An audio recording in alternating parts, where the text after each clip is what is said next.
the Jet Setting Wealth Advisory Podcast, where your financial journey takes flight with David T.U. As an airline pilot and financial expert, David merges the aviation industry and wealth management to help you navigate today's complex financial skies. Each episode features expert insight, blending personal stories with essential financial strategies. We ask that you fasten your seatbelts and sit back as we prepare for takeoff. Our destination, your financial empowerment. And hello, everybody. Welcome to another episode of Jet Setting Wealth Advisory, where we spotlight financial leaders and innovators helping clients reach new altitudes in wealth and life. My name is David Yu, an active airline pilot, wealth advisor, and host of this show. Each week, we explore strategies to help professionals like you chart a clear course towards financial freedom and long-term success. Today, we're joined by Mr. Brian Evans, CPA and personal financial specialist, a nationally recognized author, speaker, and an advisor. Brian is the author of 7 Steps to a Successful Retirement and has appeared as a guest on CNBC and Fox Business News. He's a longtime host of the show Growing Your Wealth Radio, airing over 10 years across some major radio stations. And in 2012, Brian had the honor of ringing the opening bell at the New York Stock Exchange, a true testament to his influence in the financial world. As a founder and owner of Madrona Financial CPAs, Brian leads a team of over 35 professionals managing more than $1 billion in assets spanning investments in stocks, bonds, Delaware Statutory Trusts, and alternative strategies. He also serves as a financial advisor that coaches with Financial Independence Group. That's where Brian and I had met.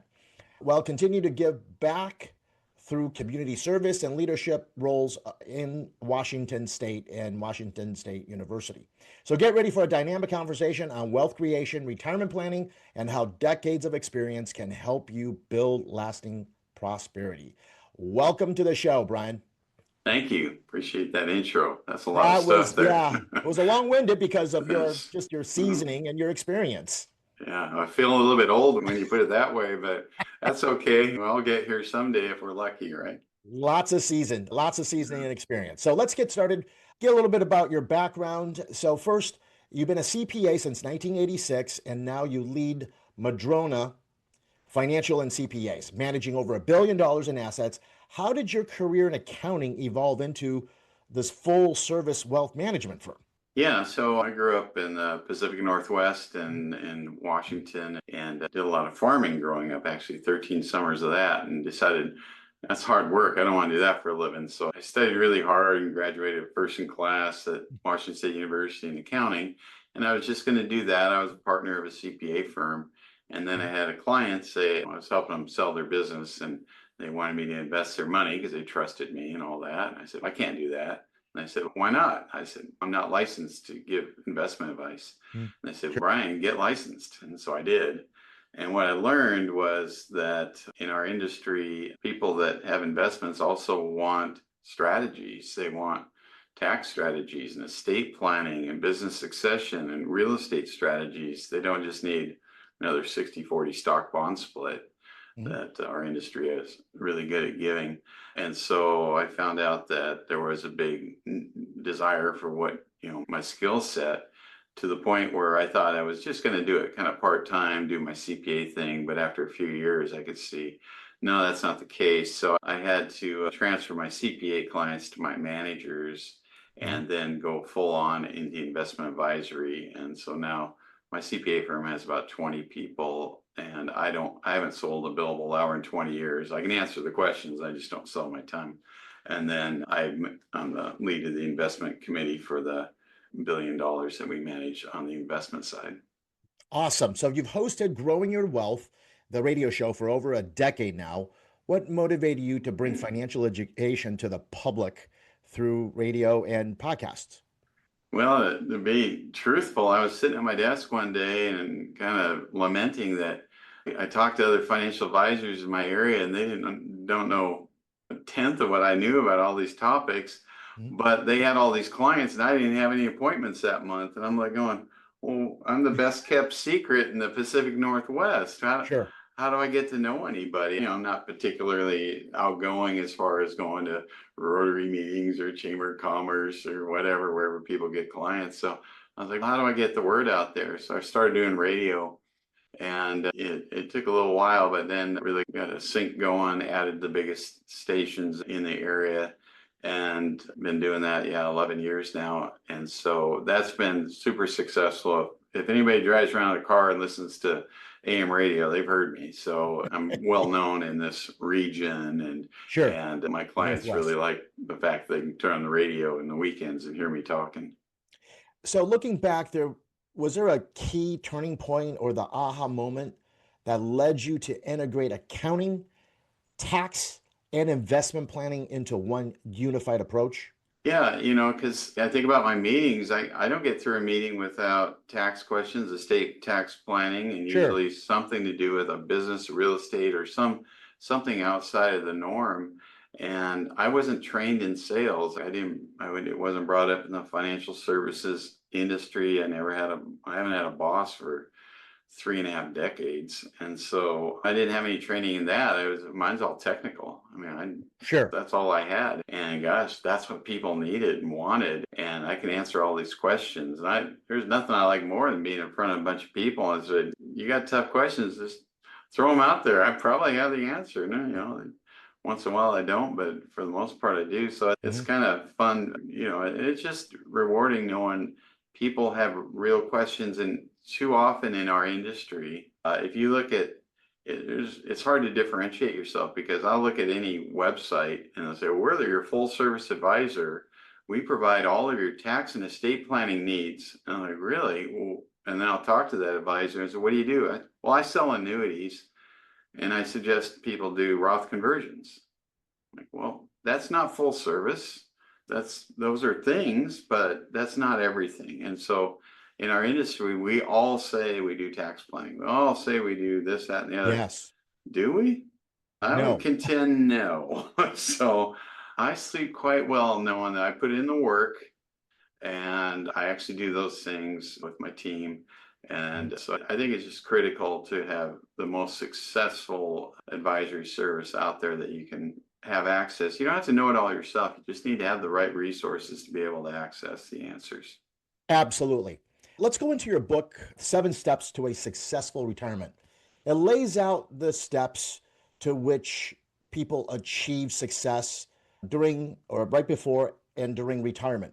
What's the what's the one step that you find most people overlook or underestimate?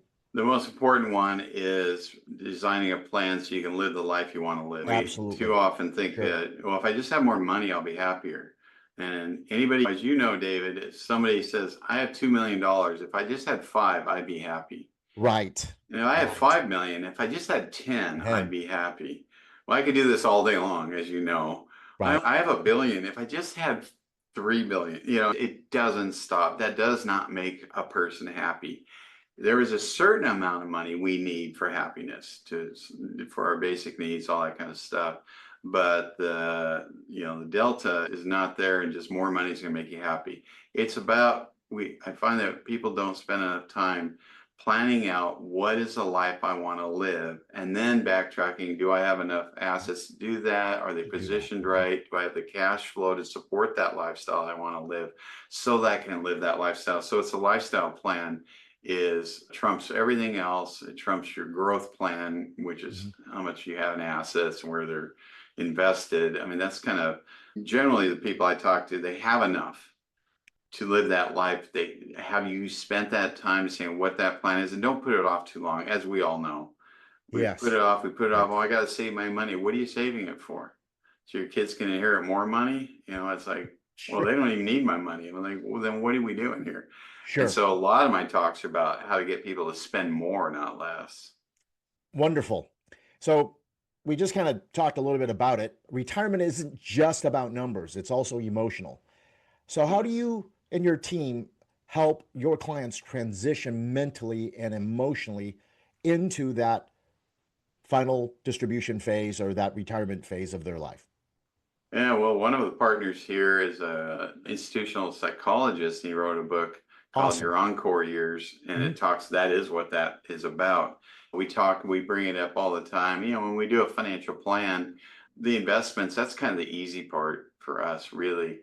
But it's the customization, it's talking to them. Where do you want to spend your time? How do you want this to look? And when Mhm. we do these financial plans, we'll put in, okay, you told me what your living expenses are. What do you want your travel budget to be? And we'll put that one in there. What do you want this to be? What do you want? What Mhm. about cars or second homes or whatever you want? Let's Mhm. put it all in there and let's dream big. And one of the things I always ask people to do is picture yourself 5 and 10 years from now looking back. What would you tell yourself? What's that perfect life look like? And once you've got that figured out and that in your mind, what that looks like, now let's reverse engineer to today so we can make it happen. But I need to know what that looks like to get to there. And so it's defining what the there is. And it's different for everybody. Some people don't Sure. want to lift a finger, they want to golf all day long and sit on a beach. David, that would drive me nuts. Me too. Need to be doing productive things. And so Yes. I love to travel. I do a lot of travel. I love Yeah. my charity boards. I do like to golf occasionally, Okay. but every day, oh, no, that does not sound like a fun retirement. Some people, that's a perfect retirement. So everybody's Right. different. Exactly. So for high income professionals like airline pilots and corporate executives, what are the most common pitfalls that you see in retirement and tax? Uh, Well, they don't have the right people. One of the big issues is as a CPA, all I did was look in the rearview mirror. Okay, what happened last year? Let me get it on the right forms and stuff. And I can't talk about your investments. And the investment advisors, income tax planners or estate planners, you got an estate attorney, you got your real estate person.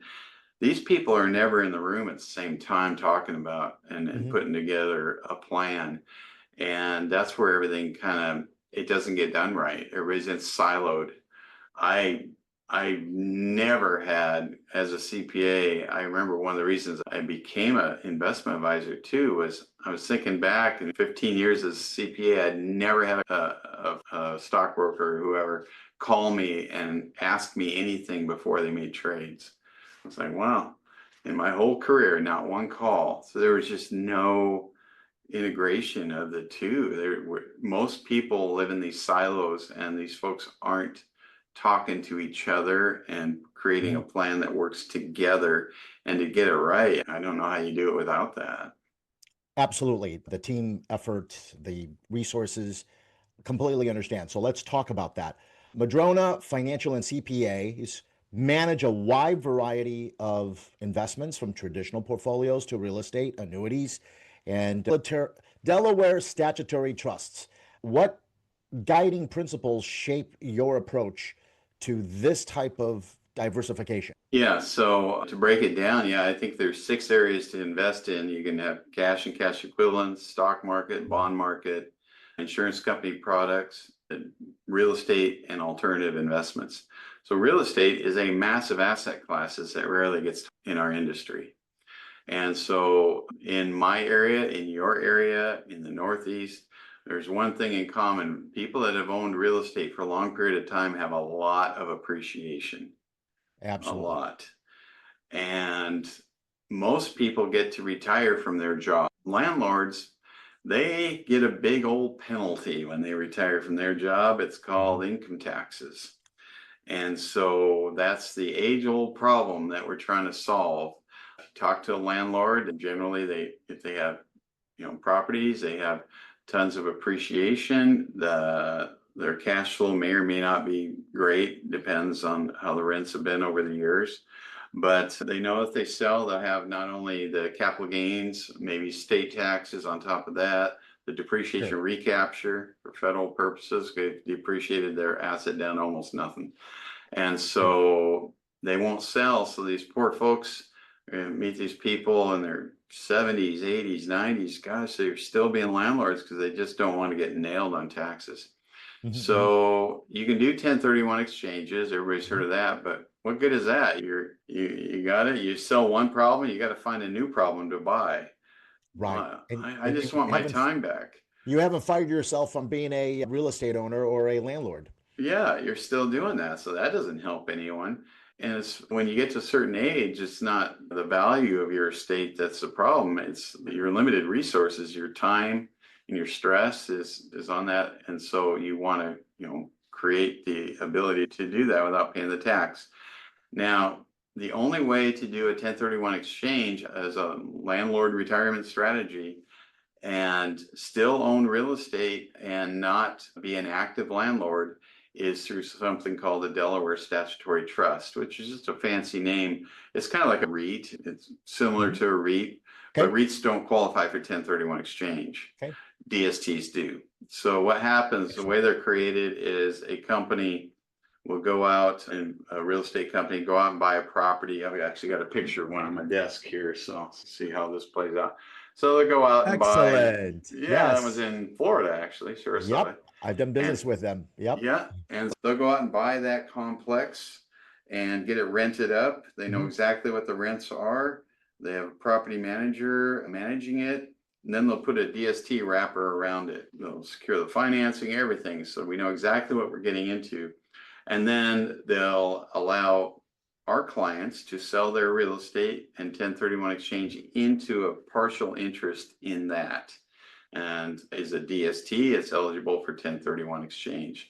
So that next month, once that money moves over in a proper 1031 exchange, our clients start getting rent checks, their share of the rental income. They get to own any appreciation in that apartment building, and they don't have to, they're never going to get a phone call, never going to get a capital call, we need a new roof call, anything like that, because they have reserves set aside for that. So is there income that comes from this Delaware Statutory Trust? Absolutely. It starts right away. Yeah. Yeah. It's you get it. You're a part owner, and we know exactly what that net rental income is. It can change over time. It can go up. It can go down. Sometimes Florida properties, it went down temporarily because insurance costs went way up, as we know. As rents go up, obviously it can go the other direction. And that's what we hope would happen over time. It's just like owning any real estate. You get your share of the rents. And so it is a cash flowing thing. About half the time, I've noticed with my landlords, their cash flow actually goes up.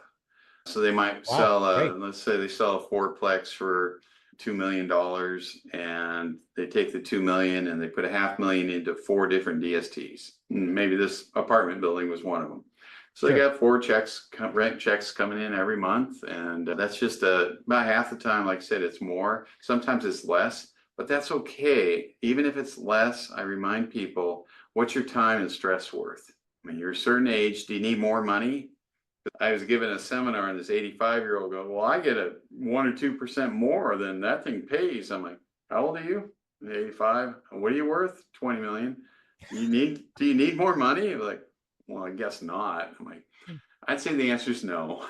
But would you like to not have to think about that? Do you think about this stuff? He says, all the time. I said, you're 85. You deserve not to have to think about this all the time. He's like, oh, right. He's so focused on making more money, make more money, make more money, make more money. The brain is just conditioned. It can't get it out. And he was a tough one because it took me a while. I said, how many good years do you have left? Sometimes you just got to put it out there, but it's not for everybody. Some people, but I like being the richest guy in the graveyard, I call it. So I'm like, okay, go for it. You be you. But most people would agree, yeah, I could see, even if my cash flow drops a little bit, knowing that it's professionally managed, diversified, newer properties, I still own real estate, I'm getting my monthly rent checks. But the big thing is when I do pass away, which happens to all of us, there's a step up in basis. And can you just talk really briefly about stepped up cost basis? What exactly does that mean? Yeah, so is Florida a common law or community property? Community property state. That's fantastic. So in a community property state, when let's say you paid $100,000 for a property, now it's worth $1 million. If you sell it, you got a $900,000 gain plus depreciation recapture. If you pass away, if one of the spouses passes away in a community property state, There's a double step up in basis actually. So your cost basis is no longer the 100 grand you paid minus depreciation. It's now the $1 million fair market value at the date of death. So Great. when that property is sold for $1 million, there's no gain. So all of your gains from your lifetime of owning that real estate are permanently eliminated from if you own it upon passing for your spouse or surviving spouse or your heir. That is huge. Most people I know that own real estate, they don't want to pay the income tax now, and they don't want to pay it ever if they don't have to. And it's a beautiful solution to do DSTs and then know that their legacy is going to go to their, well, here's another thing, a big issue. Traditionally, maybe I'll have the husband who's managing 20 rentals or whatever, and his wife was really into the grandkids and doing all that thing. He passes away, and guess who the landlord is now? The children. The wife. Well, the wife. wife. Yeah. Yeah. Wife, yeah. She's like, like, competent. Yeah. That guy left me with this. I thought he loved me. It's like, oh, Sure. What a terrible thing. And if you don't plan ahead, you might be leaving that burden to somebody that really doesn't want it. And so this Absolutely. is a great way to take care of that, wrap it up in a nice bow before that, and then enjoy your time that you have with your spouse, with, and all of that. So there's a lot of benefits. There's reasons not to do a DST. I did want to touch on those. I always love saying why you wouldn't. One reason is you don't have enough of a gain. So that happens. I had a guy call me, he says, yeah, I got some property. I need to do DST. I listened to you on the radio. I said, well, how'd you get the property? He said, I inherited it last year. I said, well, you already got to step up in basis. You don't have a gain. He's like, what? So I told him that. He's like, oh, I don't need to do a DST. I said, no. Oh, so another reason is I call it the emergency Bugatti.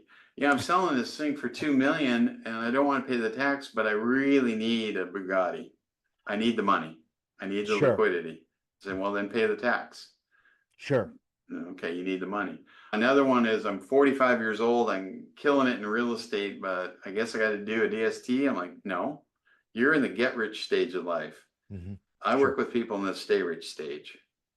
They've got enough. Beautiful. Now they want to take that time off. And then the final one is the life coach scenario. I had this guy who's 75. He's like, this totally makes perfect sense, Brian. I got one problem. I said, what's that? He says, I have no wife. I have no kids. I'm not particularly charitable. I don't like to travel and I have no hobbies. I said, the only thing I like to do is fix my rentals. I said, well, I don't want to kill you, but can I make a recommendation? He said, sure. I said, you might want to hire a life coach. And he says, oh, I definitely need one of those. And so I said, well, then don't sell them. Be you. Keep doing it. So those are the four reasons not to do a DST. I love it. So people that are going to be watching this or hearing this podcast, they're going to go Google DST or Delaware Statutory Trust, and they're going to wanted to go onto their Fidelity account or a Schwab account and click on access to it. How does someone get access to what you have just been talking about, the 1031 DST Delaware Statutory Trust? Yeah, you cannot put a buy order on fidelity.com and you can't order it on Amazon and have it show up in the morning. You have to go through a financial advisor. One of the issues with that, even if you find someone that knows what a Delaware Statutory Trust is, very few do, the vetting process is super critical.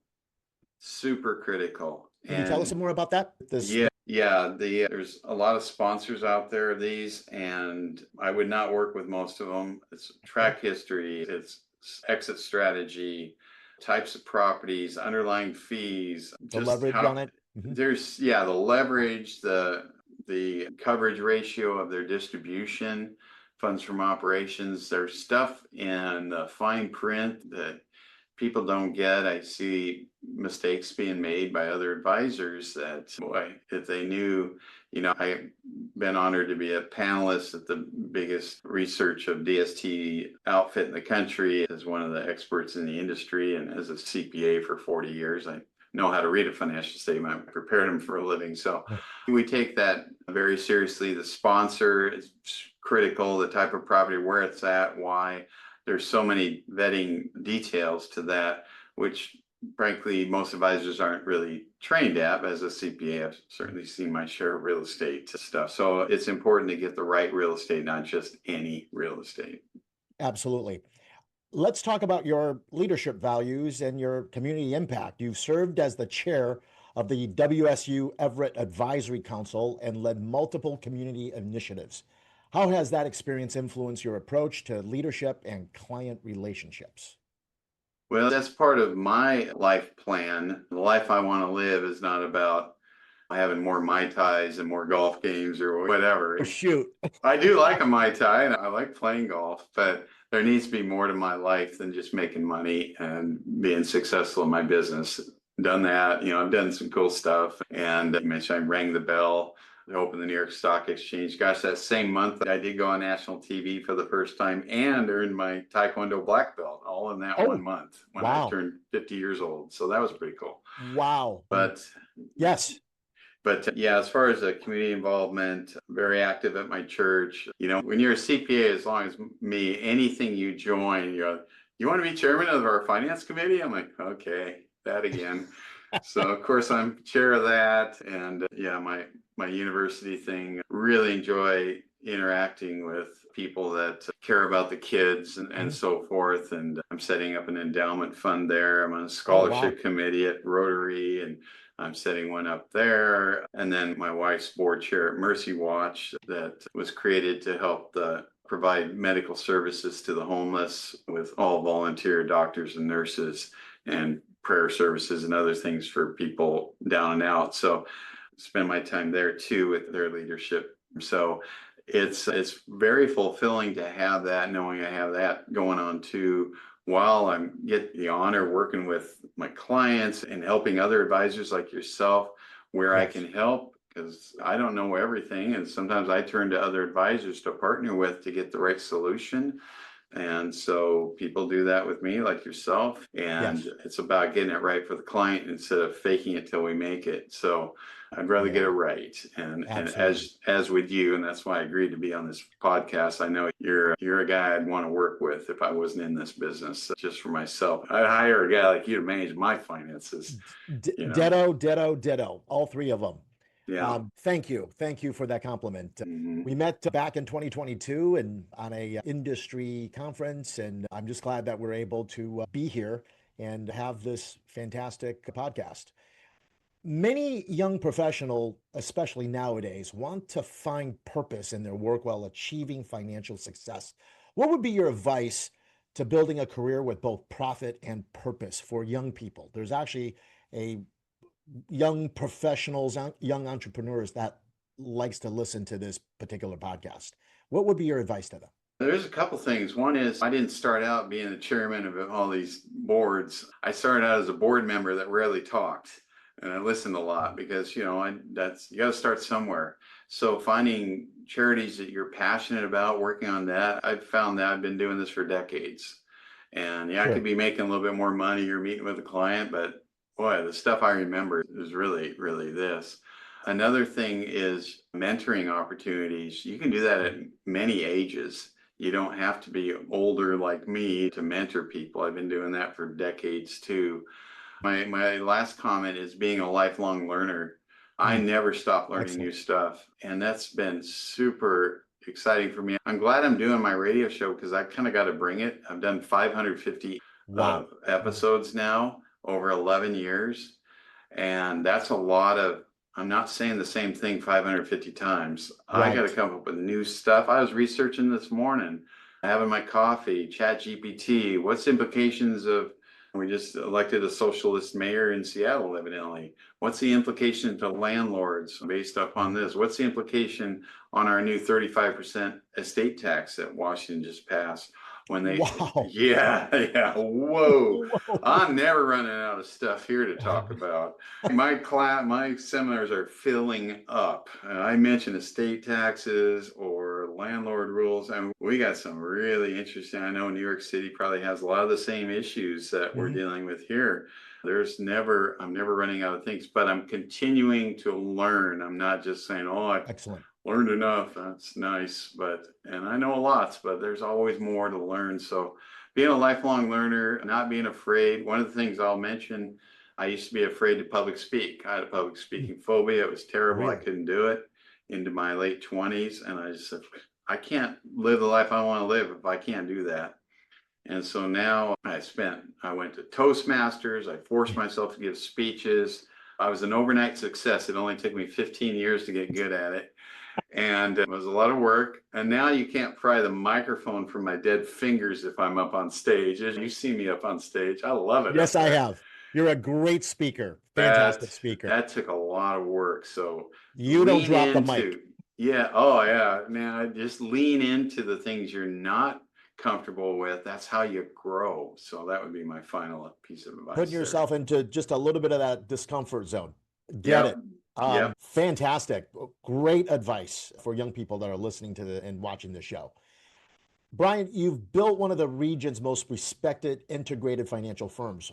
What kind of legacy do you hope to leave in the financial planning industry? Yeah, I'm still working on new projects now. I've got a couple of things, a 1040 analysis tool for tax returns. I'm trying to promote one of my female advisors. She's got a podcast called Growing Her Wealth, and she's going to be on the radio here now and promoting that.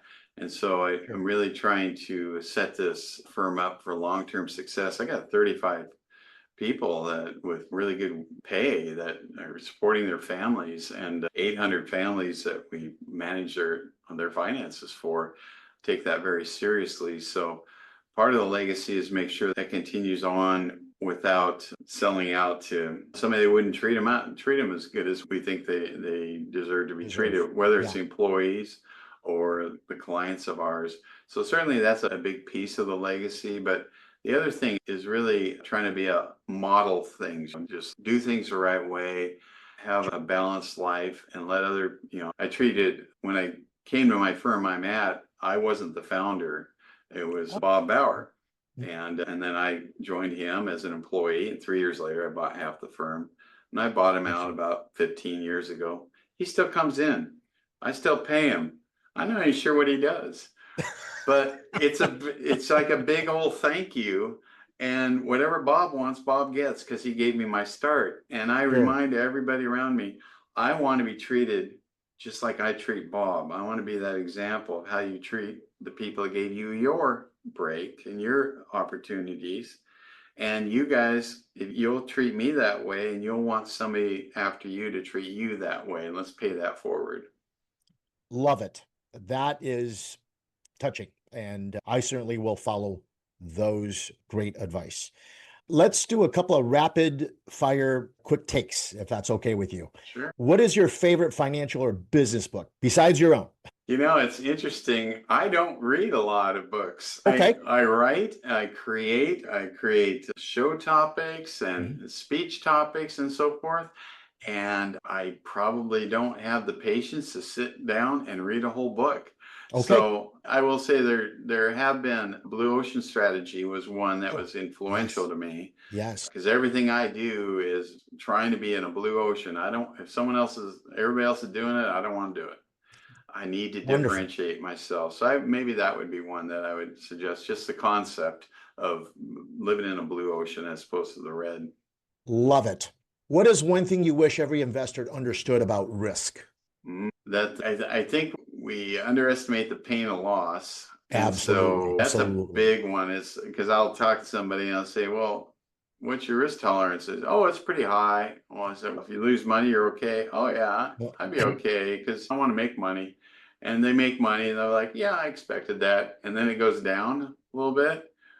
Oh, you'd think they just ran over their dog, It's like, wow, you're in a surly mood. Well, my account's down today.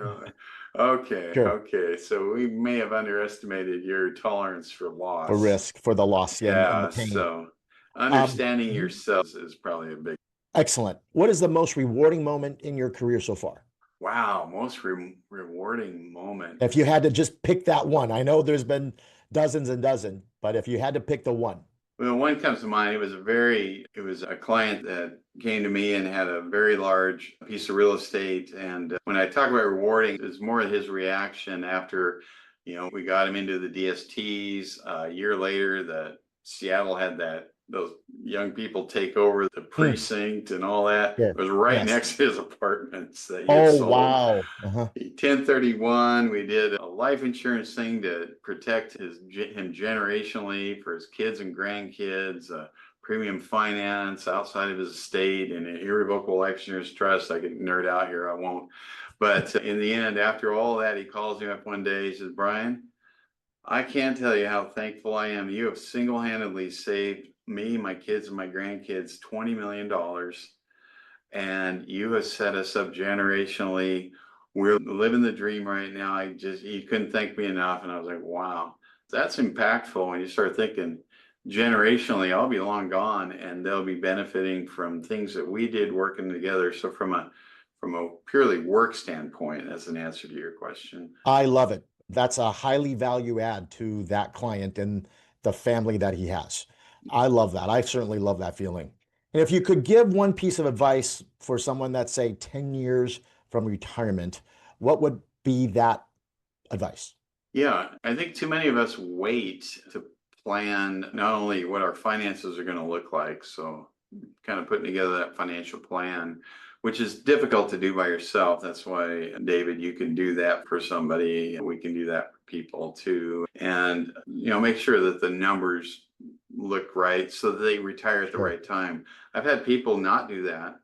And I say, wow, you're still working. He's like, yeah, I got to work because of healthcare or whatever. I'm like, well, I did this plan. You can retire anytime. And in fact, you probably could have retired 5 years ago. And they're like, oh, they never thought to ask. They just assume they can't retire. And I've been miserable for 5 years and I didn't need to be.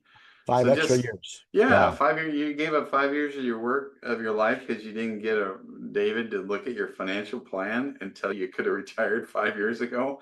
That's a sad story, but it happens, as you know.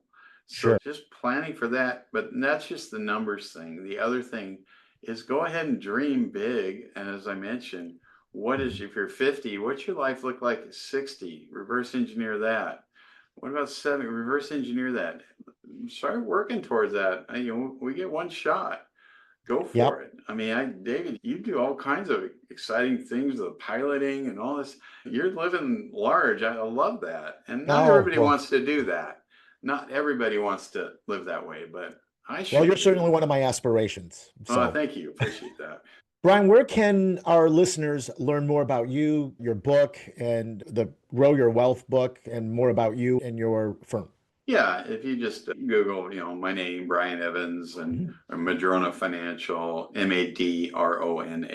It's actually a tree indigenous to the coastal Pacific Northwest. It's a beautiful tree. It grows near the salt water. So it's just that's what a Madrona tree is. But if you Google that and go onto our website, I believe you can download the book for free. Oh, great. And I also have, for those people that want to dive into some of the deeper topics, as I mentioned, I don't like reading books cover to cover. So I took 100 topics that recur in client meetings, and I recorded 100 educational videos, and they're all about 5 minutes. You want to learn about step up in basis? 5 minutes. Credit shelter trust provision. And that's on your website. That's on my website. They're free. So there is 2 years of business school sitting there in 105-minute talks. You don't have to listen to all of them. Just pick the ones you want. If you've got some topics on there you want to learn a lot about in a short amount of time, it's a great way to do it. Fantastic, Brian. Thank you so much. It's been a pleasure having you on Jet Setting Wealth Advisory Podcast. For those of you that are listening to this, wraps up today's episode of Jet Setting Wealth Advisory. A sincere thank you to Mr. Brian Evans for joining us and having to share his insights of building wealth, managing risk, and creating a roadmap for a successful retirement. And again, if you'd like to learn more about Brian's work, visit madronafinancial.com. And for those of you that are watching this, it is on your screen. And for those that are listening to this, it is going to be in your show notes. Thank you for tuning in. And also, you can download his book, Growing Your Wealth, or I should say, hang on one second, action. If you'd like to learn more about Brian's work, visit madronafinancial.com and tune into his nationally broadcast show, Growing Your Wealth. I'm David Yu, active airline pilot, wealth advisor, and the host of Jet Setting Wealth Advisory Podcast. Be sure to please subscribe to this episode and others for more conversations with top professionals just like Mr. Brian Evans, shaping the future of finance. Until next time, keep climbing towards your goals, stay focused on your financial horizon, and remember, true wealth isn't just about where you land, it's about how high you're willing to soar. Thank you, and have a great rest of the day. Thank you for flying with us on today's episode of Jet Setting Wealth Advisory. If you enjoyed your journey through the fiscal skies with David T. Yu, don't forget to subscribe to our podcast and keep your financial knowledge soaring.